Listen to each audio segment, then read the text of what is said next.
edition of Humans of Shell. We have today a very special guest from very own Ahmedabad, Shaily Anand. Shaily is part of the Shell Energy India marketing team. Warm welcome to you, Shaily. She is a very avid sports enthusiast. She is what you call a triathlete. A triathlete is somebody who can do running, cycling, swimming for intense period altogether. And she's actually participated in Ironman contests also. I think a couple of times she's been there already, and she's very passionate about bringing the trophy back home as well. From what I understand, even her husband is Ironman, so this is a family passion which just goes together. But let's get into the conversation with you, Shaily. Uh, Tell us a little bit about yourself and how you have come to become such a passionate enthusiast about sports and your journey so far. Thank you, Rahul, for such a warm welcome and really happy to have this conversation. I have been a nutritionist, and being a nutritionist, I've always been very conscious about my health. But when I met my life partner, he was a fitness freak. And that's where, the combination of food and fitness came into play. And we started entering into more of running. And then we came across one of an individual who became eventually our friend. He was a French guy who was in Ahmedabad for a small project, and he told us about triathlon as a sport. And where we actually learned that, okay, swimming, cycling, and running, all three, when we are brought together, becomes a triathlon, and it has multiple distances, smallest distance being a super sprint, then sprint, Olympic, half iron, and a full iron.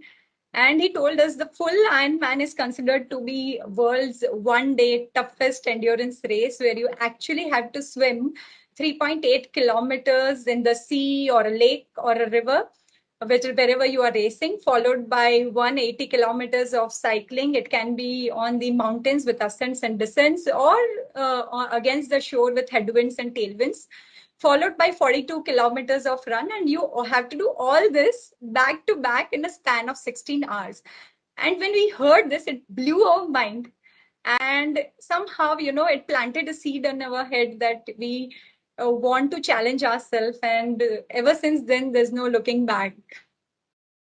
Wow, I think the numbers are sort of they're inspiring numbers. How do you push yourself to those limits? Yeah? How do you get to work your body to that level that you're able to endure so much? Yeah.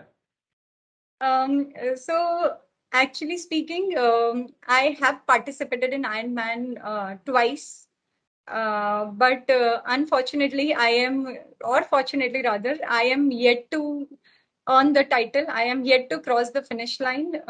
Sometimes it's said, that failures bring out the best version of yourself. And God has been testing, and I am continuously chasing my goal. I met with two bike accidents that has actually changed my life. In 2017, I had gone for a race I had to race in Philippines, and a month before the race, I had gone for training because the race was on the hill, which had 2,300 meters elevation. So we went on the hill to train, and I had met with a cycle accident. I had a bike crash where it had damaged my whole right side of the body. Like my chin was torn, my gums had crushed my teeth had crushed my gums. My elbow had a 1 inch depth hole.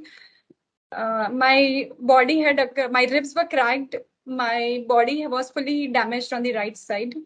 I got a plastic surgery done of my face, and I took 4 to 5 months to recover. I still went for the race, which was after a month, but not as a participant, but just as a cheerleader to welcome my husband and three of my friends at the finish line. We returned back as I had a plastic surgery on my face. My face was kept covered. Only my eyes were visible for 3 months because daylight and sunlight was not allowed. I resumed cycling after recovering from all this, but I didn't knew, that my mental health had taken a toll.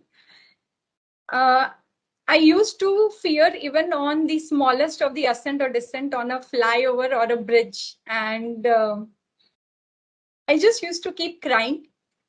And I couldn't see myself in the mirror. I felt, that this is not me. I have been a fighter and I can't give up. And I kept on overcoming my fear. I took a lot of hypnotherapies, I took a lot of counseling sessions, and I kept on pushing myself out of my comfort zone. I used to go on and cycle on bridges and flyovers repeatedly, constantly facing fear and trying to overcome it. I took good amount of time to come back, and I trained again for an Ironman. 19, I went to Germany for the second attempt, and I completed my swim. I was really happy and confident that this time I have to cross the finish line. I was on 77th kilometer of cycling, and one of the cyclists from behind lost his balance on the U-turn, and he dashed me from behind, and I was on the floor. I knew I have given a lot to reach here, so I did not want to waste a single minute because the clock was ticking. I just picked up my damaged bike. I ignored all my wounds, and I again was on the. I again started cycling. I somehow managed to reach till 90th kilometer, but one of the officials, race officials, saw my bleeding wounds, and he actually sent me to the first aid center and didn't allow me to race. So one more time, I couldn't cross the finish line. It was actually very devastating. But I know if I quit without even trying, I won't be able to start anything new in my life. I don't want to give up. I will keep trying until I succeed. Yeah. Thanks, Shaily, sharing this very personal experience of yours and all the trials and tribulations which you have gone through. I've seen you after in the office, some of the accidents which you had described, and I really didn't appreciate all the mental agony which you have also through. But bravo, we are really rooting for you, Shaily. Thank I you. think the whole office and the community behind you, your friends and family are there, and I know one day you will succeed and you will get that trophy back home to compete for the Ironman and the triathlete kind of activity. How do you balance that with work, which is equally demanding? And I know as commercial operations team, what all you face, and it's intense exercise there as well. Please share us how do you manage this feat? Yeah, so you rightly said. So as much as we actually train for gaining physical strength, we equally train to gain mental strength. And mind is actually the captain of the body.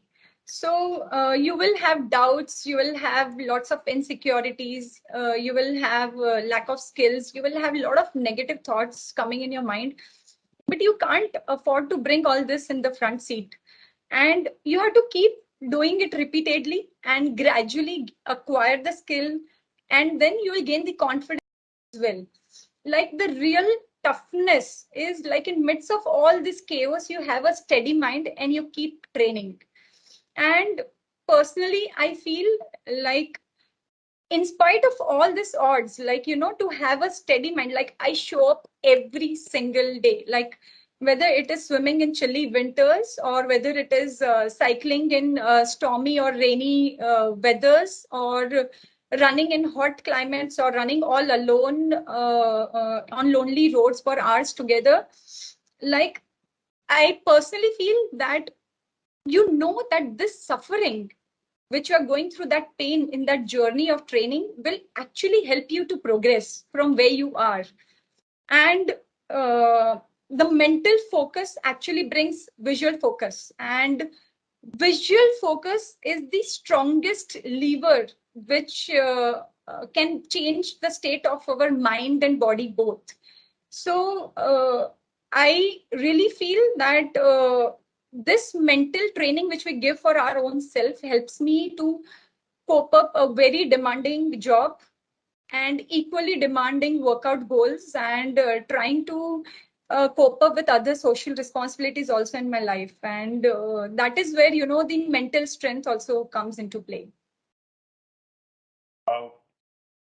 Very impressive, Shaily. I think, and clearly the sports grit and determination and can-do attitude you translate to your work as well. So again, salute to you on that front. Maybe one last area in terms of this discussion.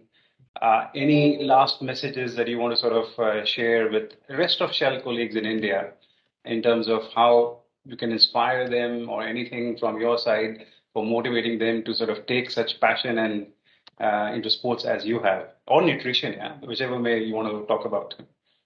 I would simply say that discomfort is the price of admission to a meaningful life. Thank you. Thank you. I think those are powerful words. Thank you, Shaily. Great to have you with us today. Thank you so much.